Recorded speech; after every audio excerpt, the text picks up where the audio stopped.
Every emotional yoga class begins with a bit of spoken introduction, so I invite you to take a seat, lie down on your back. Eyes can be open, eyes can be closed, wherever you can be comfortable for a few minutes. And invite yourself to bring more awareness to your breath. Not trying to control it, manipulate it, just being aware. Yoga is an ancient practice which has profound relevance for our contemporary lives. That relevance has nothing to do with spirituality, with getting flexible or strong. It's not relevant because it teaches you to stand on your head or learn Sanskrit. Yoga is relevant because it has to do with waking up, living in symphony with yourself and with the world. Yoga is a practice of exploring how you are, what you need, how to become whole. It's a practice of feeling how alive you are. Most of all, yoga is a practice of being in touch. It's a tool to access, transform, and heal emotions as much as it heals the body. Yoga allows us to touch our feelings. With practice, we come in touch with the feelings of others and the reality of the external world moment by moment. Emotions are often dismissed as being fickle, painful, disruptive. They're not considered reasonable. We judge ourselves for what we feel. But if we practice, we have to recognize that emotions are not arbitrary, they're not accidental. Emotions are one of the most intense aspects of being alive, and one of the most compelling realities we know. Emotions inform us, they teach us, they inspire us. It is an emotion that motivates us, that cripples us. Emotions transform us. They bring us tears of joy, they bring us maturity, they bring us intelligence. We dismiss the power and the validity of emotions, and then we wonder why we feel stuck. The word emotion comes from the Latin emovere, meaning to move. Emotions are pure energy and information. Even our most dull, the most numb, the most bored or apathetic emotion has a powerful swell of energy to it. It affects us deeply. The ancient yoga texts describe emotions as waves, vritris, or fluctuations.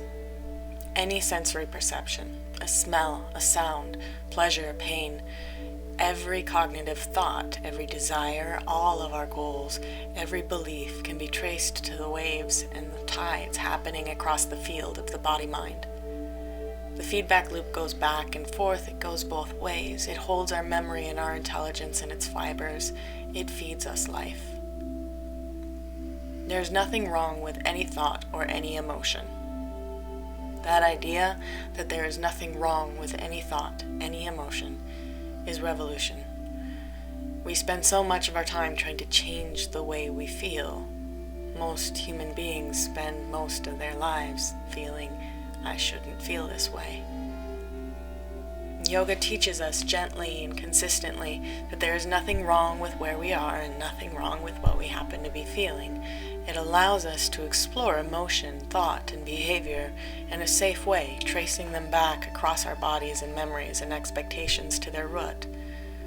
Often we're touching that root for the first time. We begin to notice that no thought, no feeling is absolute. The very nature of feeling is temporary. Emotions change, they flow, they inspire or warn us, and then they die away as other feelings arise. The problem is not that we feel a certain way, but that we sense we're stuck. We mistakenly feel that the feeling, the thought, is true. We feel that this way of thinking or feeling is just who we are.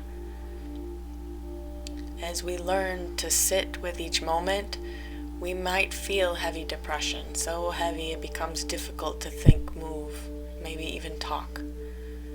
We may feel so much anxiety, we think we're about to die, to fall apart, or to flail out violently. There is nothing wrong with any of those feelings. Yoga teaches us to feel them and then explore the edges. It teaches us to discover the edges, which we probably didn't know were there. Often I feel gripped by depression or tense with anger. I can scan my body to find where the depression or anger actually is. Sometimes my heart, sometimes my jaw, sometimes a strain behind my eyes.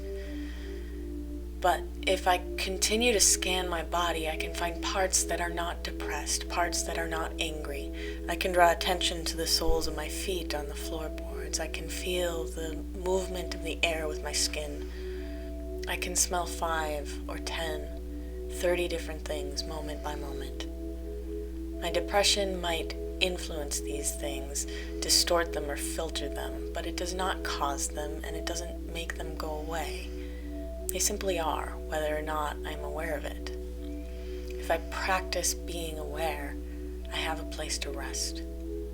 I can know, since I can observe the emotional pain or the agitation or even the boredom, that there is some part of me that is not in pain, not agitated, not bored. Again, there is nothing wrong with any emotion, any thought you can possibly have. Everyone in the world knows grief at some point. Everyone in the world lives with stress and some anxiety. The life process itself is anxious.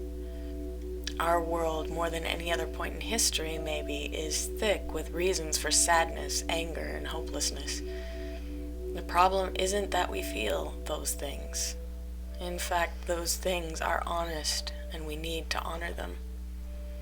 The problem is not that we feel, but that we feel overwhelmed, crushed, shattered, numb, afraid that the feeling is true or that we are in some way damaged by it. Emotions are meant to run, they shift and they change. They make us more alive. They are the means by which we feel ourselves and feel the world. Emotions are the way we reach out into the world. They're the way we participate. They're not meant to overwhelm us or leave us feeling broken. When we remain agitated, in turmoil, or sad, our emotions lose their ability to flow and shift. We begin to lose the range of emotions because we only feel one or two things over and over. We lose our ability to think clearly and creatively. We lose our ability to respond. We might lose compassion. We might lose hope. If we are stuck, we lose our ability to be fully alive. And this yoga is transformation.